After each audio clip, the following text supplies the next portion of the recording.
grand oral. Ce matin, Mathieu Coll, vous recevez Michael Reul et Yvan Hayet, qui sont donc secrétaires généraux, l'un de l'Union professionnelle du transport par route, les transporteurs donc, et puis l'autre qui travaille pour la Fédération wallonne de l'agriculture. Messieurs, bonjour. Bonjour. Ah, c'est bien, vous êtes en cœur. Alors, ce mercredi, vous envahissez Bruxelles avec les taxis, qu'on n'a pas invités ce matin parce qu'il n'y a pas un studio extensible. Vous pouvez peut-être nous donner les dernières infos. On attend combien de camions, on attend combien de tracteurs, ça va se passer comment? Peut-être commencer par les camions. On attend 200 camions vers 11h, avenue du Port, pour défiler dans le calme, l'ordre et la discipline le long de la petite ceinture de Bruxelles et quitter Bruxelles vers 15h. D'accord. Et pour les agriculteurs? Très content avec 500, ravi avec 1000. Oui, et donc ça risque de poser des problèmes. On disait que ça roulait plutôt pas mal là pour l'instant. Vous avez des nouvelles de vos tracteurs, ils sont où?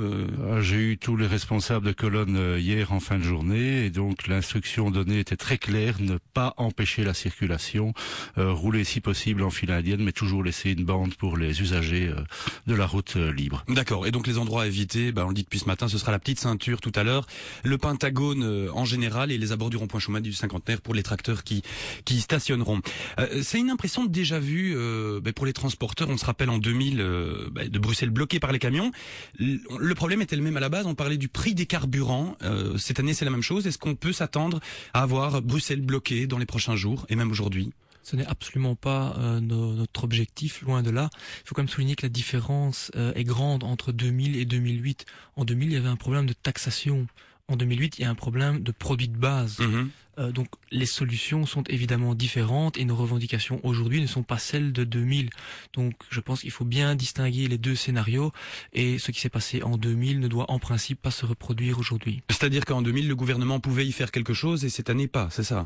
C'est grosso modo ça, la marge de manœuvre voilà. sur le carburant pour le gouvernement est des plus limitées et en conséquence nous proposons toute une série de mesures sur les autres postes de coûts des entreprises de transport, la charge salariale, les charges fiscales et toute une série de réglementations en matière notamment de répercussion de prix. Ça coûte combien un litre de gasoil pour un transporteur? Le même prix que pour Monsieur Tout le Monde, donc à la pompe aujourd'hui 1,440 €. Oui. Il n'y a plus en Belgique, j'aime à le souligner, de carburant professionnel. Nous payons le même prix que tout le monde. Et vous, les agriculteurs, on roule au rouge, non? Ça coûte moins cher? Effectivement, les agriculteurs ont la faculté d'alimenter leur tracteur avec un mazout rouge. Donc pour vous, c'est moins le problème ou c'est pas le problème? Ça fait partie du problème, c'est clair, mais par rapport au fait observé depuis des semaines et des mois d'un rétrécissement de la marge bénéficiaire de nos agriculteurs, spécialement en élevage, les réponses à apporter sont multiples. C'est vrai que les carburants ont une incidence pas tellement, bien sûr ça joue sur leurs tracteurs avec lesquels ils roulent, mais ça a amené une augmentation considérable des aliments, de tous les intrants qu'ils utilisent dans la gestion de leur exploitation et donc leurs charges d'exploitation ont considérablement augmenté, leurs marges se sont rétrécies et depuis une quinzaine de jours, ils mènent différentes actions en Wallonie. Des réponses ont été apportées en partie par le ministre Ludgen au niveau régional. Nous avons rencontré et eu des acquis, notamment la mise en place d'un observatoire des prix et des marges chez le Premier ministre. Mais donc vous avez tout ce qu'il vous faut? Oui, mais je disais que la réponse à la question est multiple. Il y a le régional, il y a le fédéral, mais vous savez que l'Europe s'est construite sur l'agriculture, il y a la politique agricole commune et à ce niveau-là, nous avons des revendications à porter. C'est pour ça que nous sommes près des instances européenne aujourd'hui à Bruxelles. Alors Michael Reul, pour les transporteurs, on avait entendu parler de baisse de la TVA, etc. Vous nous dites que c'est pas vraiment le problème. Vous avez demandé une réunion avec le gouvernement fédéral. Vous l'avez eu hier avec Étienne Scoop. Pourquoi vous manifestez aujourd'hui encore alors? Et il y a une réunion prévue de demain avec le Premier ministre. Hier, nous avons eu l'occasion d'exprimer nos revendications au cabinet du secrétaire d'État à la mobilité, Monsieur Scoop, mais nous n'avons rien de concret à ce jour dans les mains. Demain, nous revoyons Monsieur Scoop et le Premier ministre qui doivent nous dire voilà telles sont les mesures concrètes qu'on peut prendre à court terme. Donc il n'y avait pas de raison d'annuler une manifestation. Notre objectif, rappelons-le, c'est maintenir la pression sur le gouvernement pour qu'on n'oublie pas le socio-économique et qu'on n'oublie pas les gens.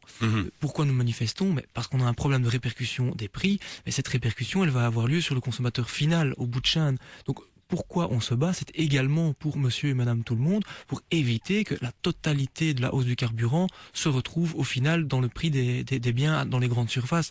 Donc on demande un petit peu de compréhension au grand public. La dernière fois c'était il y a 8 ans, les transporteurs routiers ne sont quand même tous les pas 8 ans. Voilà. Tous les 8 ans, ça va. Yvan Hayé, pour les agriculteurs, vous parliez de l'Europe. Est-ce que c'est pas le modèle de l'agriculture qu'on est obligé d'appliquer chez nous qui est à revoir complètement ?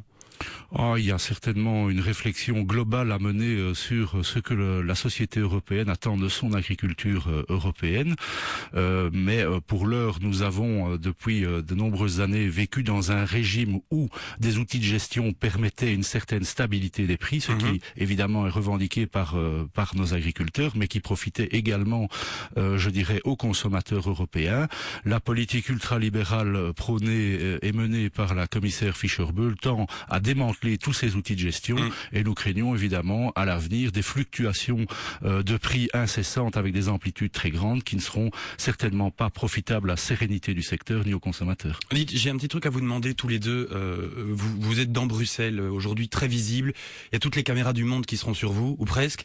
Notre radio, elle va peut-être disparaître. Il y a un plan de fréquence qui doit régir le secteur privé. Est-ce que vous accepteriez de mettre des grands drapeaux Mint sur les tracteurs et les camions qui sont en front de cortège ? Il n'y a pas de problème, donnez-moi un, il sera mis. Très très bien. Et vous, pour les camionneurs ? Pourquoi pas Je vous demande pas un pourquoi pas. Je vous demande pas un pourquoi pas. Je vous demande un oui ou un non. Les transporteurs ne sont plus d'accord. D'accord. Bon, les transporteurs ne nous soutiennent pas, les agriculteurs oui. Merci messieurs et bonne journée. Merci à vous, bonne journée. Bientôt. C'était le grand oral de Mathieu Cole avec comme invité ce matin Michael Reul et Yvan Hayé. Bonne journée à tous les trois. Il est 8h21, vous êtes sur Mint.